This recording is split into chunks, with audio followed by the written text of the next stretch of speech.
اہل بیت نبوت کو قتل کریں گے اور قتل کے بعد پھر نماز پڑھیں گے اور پھر کہیں گے اللہم صلی علی محمد وعلی آل محمد، اسی نماز میں پھر درود بھی پڑھیں گے۔ یہ کیسا مرتبہ ہے، کیسا انداز ہے، دوستی قاتل سے بھی مقتول سے یارانہ بھی۔ امام حسین نے حر بن یزید امام حسین سے کہنے لگا مجھے حکم ہے آپ کو روکنے کا، آپ آگے نہیں جا سکتے۔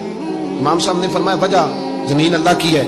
اس نے کہا آپ بیعت نہیں کر رہے، یزید کی حالات آپ کے حق میں درست نہیں ہے، آپ نہیں جائیں گے۔ امام رک گئے۔ ظہر کی نماز کا وقت ہوا تو حضرت علی اکبر امام حسین کے بڑے صاحبزادے انہوں نے اذان ظہر پڑھی تو حر بن یزید کے لشکر نے امام حسین کے پیچھے نماز ادا کی۔ کہا بھئی تم مقابلے میں آئے ہو، نماز پیچھے پڑھتے ہو؟ کہا حضور مقابلہ تو تلواروں سے کر رہے ہیں پر ہمارا دل تو مانتا ہے نا کہ مصطفیٰ کا نواسہ بڑی شان والا ہے۔ حر بن یزید نے 3 نمازیں لشکر سمیت امام حسین کے پیچھے پڑھی ہیں، 3 نمازیں، ظہر اثر اور مغرب۔ پھر امام حسین کے سامنے شرائط پیش کی کہ آپ کو یہاں گھیر لیا گیا ہے، یہاں آپ بیعت کریں گے، یہاں جنگ کریں گے، 2 ہی باتیں۔ امام حسین نے فرمایا نہیں بھائی بیعت تو میں نہیں کرتا، اس کے علاوہ تم جو کہتے ہو میں کرنے کو تیار ہوں۔ اس نے خط لکھا، عبید اللہ ابن زیاد کو ایک بندہ دوڑایا پیچھے کوفے، چند میل پہ کوفہ تھا، کہا وہ نہیں مان رہے، کیا کرنا ہے؟ تو حسین ابن علی ہے، میں زیادہ دیر انہیں روک بھی نہیں سکتا۔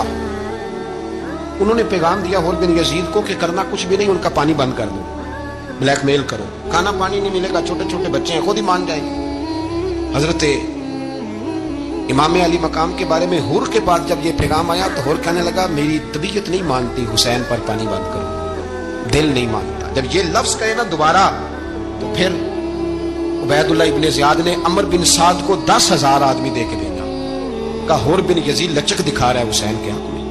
ایک رے کا علاقہ تھا، بڑی وہاں فصل ہوتی تھی، لوگ کوشش کرتے تھے وہاں کا گورنر بننے کی کوشش کرتے تھے، تو عبید اللہ ابن زیاد کہنے لگا تمہیں رے کی گورنری ملے گی، سب سے سرسبز و شاداب علاقہ، تمہیں وہاں کا گورنر بنایا جائے گا اگر حسین کے خلاف لڑو گے۔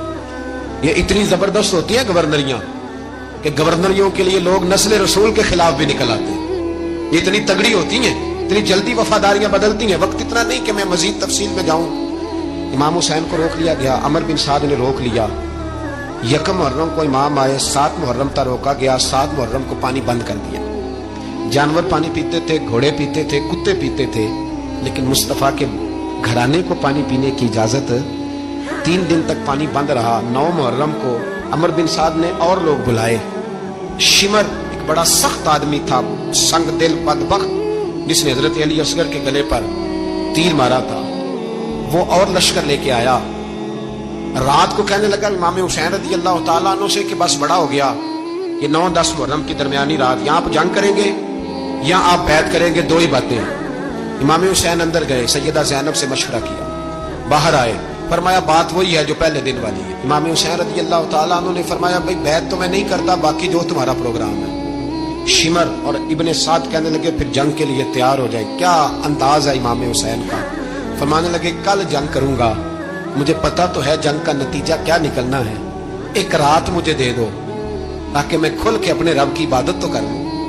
حسین نے جانا ہے، مجھے پتا ہے کل رزلٹ 72 اور 22,000 کا کیا 1 رات مجھے دو، میں مالک سے راز نیاز تو کروں، میں گویا اس سے پوچھوں تو صحیح کہ مالک میرے والد بھی شہید ہیں، بھائی بھی شہید ہیں، نانا کو بھی دکھوں میں دیکھا ہے، تو اب میری باری ہے تو مالک میں حاضر ہوں، مجھے موقع تو دو، اس لیے کہ میرے نانا نے بدر میں بھی ساری رات عبادت کی تھی، صبح مجھے موقع دو۔ اور دنیا کا اصول ہے جب کوئی موقع مانگتا ہے تو دیا جاتا ہے۔ یہ دونوں کہنے لگے کوئی موقع نہیں۔ حر بن یزید پیچھے سے بولا، کہنے لگا نہیں بدتمیزی نہ کرو، حسین کو موقع دو، تمہیں دینا پڑے گا۔ موقع دیا۔ حر بن یزید نے پھر منت کی، کہا حضور آپ مہربانی کریں مان جائیں۔ فرمایا ماننے والا کھاتا کوئی نہیں، یہ بڑا مشکل کام ہے بھائی، ضمیر کا سودا اب تو عام ہو گیا، بازار لگتے ہیں، ریٹ لگتے ہیں، اپنی اپنی چاہتوں پہ لوگوں نے اپنے اپنے انداز سجائے ہوئے ہیں۔ کوئی آدمی بس اچھے طریقے سے نام لے لے تو بس ہم اس کے پیچھے چل جاتے ہیں، اب تو عام ہو گیا یہ معاملہ۔ امام حسین نے فرمایا ہو ہی نہیں سکتا، ممکن ہی نہیں ہے۔ ساری رات عبادت میں گزری، ریاضت میں گزری، تہجد کا وقت ہوا تو گھر والوں کو بلایا، فرمایا دیکھنا تمہاری سی کی آواز نہ باہر آئے، خبردار سی کی آواز نہ آئے۔ اور امام زین العابدین سے فرمایا تو بیمار ہے، تو جہاد نہیں کرے گا، لیکن خیال رکھنا پیچھے بڑی قیمتی بات بتا رہا ہوں، ہماری بیویاں کسی کے گھر میت ہو جائے تو 4 دن بخار نہیں اترتا۔ امام علی مقام نے سیدہ زینب سے فرمایا تو بڑی ہے، میری بہن ہے، پیچھے سارے بچے ہیں، جوان ہیں، ان کے حوصلے تیری ذمہ داری ہے۔ صبح جنگ کا طبل بجنے لگا، فجر کی نماز پڑھی، سورج چڑھا، 10 محرم کا دن، جمعے کا وقت، جناب سیدنا امام حسین رضی اللہ تعالیٰ عنہ نے ریت پر سجدے کیے، لمبے سجدے، لمبی نماز، سورۃ الشمس کی آیات دوسری رکعت میں پڑھی تو سارا کربلا گونجنے لگا۔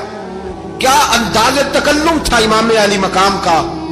نماز مکمل ہوئی تو حور بن یزید، عمر بن سعد اور شیمر سے کہنے لگے واقعی حسین سے لڑو گے؟ پتہ نہیں کون ہے۔ قل لا اسألکم علیہ اجرا، تم نے نہیں پڑھا؟ الا المودۃ فی القربى، تمہاری آنکھیں بند ہیں۔ الحسن والحسین سید الشباب اہل جنہ، تمہیں نہیں پتا؟ کہنے لگا چپ کر، حکومت نظر آ رہی ہے۔ اور بن یزید کہنے لگا پھر میرا بھی فیصلہ سنو، مجھے حکومت نہیں چاہیے، مجھے جنت چاہیے۔ حکومت نہیں چاہیے۔ امام حسین کی پہلی فتح دیکھیں، اور بن یزید ایڑی لگا کے نا یزید کے لشکر سے نکل کے امام حسین کے لشکر میں شامل ہو گئے، اور پہلا شخص جس نے امام حسین کو روکا، امام حسین کے نام پر پہلا سر بھی اسی شخص نے کٹایا ہے۔ لیکن یزید کی قبر پہ لعنت بھی کوئی نہیں برساتا، اس کا محل تھا بہت بڑا، لیکن جب لوگ کربلا میں امام حسین کو سلام کرنے جاتے ہیں تو قدموں میں حور بن یزید کا مزار بھی بنا ہوا ہے، اس کو بھی سلامی دی جاتی ہے۔ اور اب ہم اکیلا حور بن یزید نہیں کہتے، ہم کہتے ہیں حور بن یزید رضی اللہ تعالی۔ اب ہم اتنی تعظیم کرتے ہیں اس حور کی۔ جناب امام حسین کو میدان میں کھڑا کیا گیا، جہاد کا طبل بجا، پہلے خدام آئے، اور سن لو آج وہ پتہ نہیں بازاری سے لوگ چڑھ گئے اسٹیجوں پہ، بازاری سے، نہ چہرے پہ داڑھی ہے نہ سر پہ کوئی کپڑا ہے، بازاری لوگ ہیں، بھاگ رہے ہیں، بازو چڑھائے ہوئے ہیں، بٹن کھولے ہوئے، تماشا بنا دیا۔ سننے والوں کا بھی اللہ ہی حافظ ہے، وہ اسٹیج پہ اہل بیت کی شان بیان کرتا ہے، بھاگ کے ادھر جاتا ہے، یہ کوئی طریقہ ہے؟ سننے والوں کا بھی عجیب انداز ہے، ہر بندے کو سننے بیٹھ جاتے ہیں۔ دین مہذب ہے، تہذیب والا ہے، دلائل رکھتا ہے، دین وقار رکھتا ہے، ایسے لوگ اب دین بیان کریں گے؟ حضرت سیدنا امام حسین رضی اللہ تعالیٰ عنہ صبح جب جہاد کا وقت آیا، پتہ ہے کون کون تھے کربلا میں؟ امام حسین کے ساتھ امام حسین کے 4 بھائی تھے کربلا میں۔ کتنے؟ بول کے بتائیں۔ حضرت علی کے 4 بیٹے، عباس بن علی، جن کو حضرت عباس کہا جاتا ہے نا، علمدار، یہ حضرت علی کی دوسری زوجہ میں سے عباس بن علی بھی تھے، اور ابو بکر بن علی بھی تھے، عمر بن علی بھی تھے، عثمان بن، یہ حضرت علی کے بچوں کے نام ہیں۔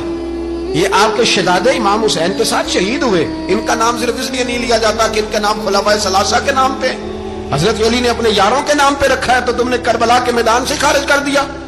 یہ تینوں شہزادے حضرت جناب سیدنا امام حسین کے ساتھ تھے، یہ بھی شہید ہوئے۔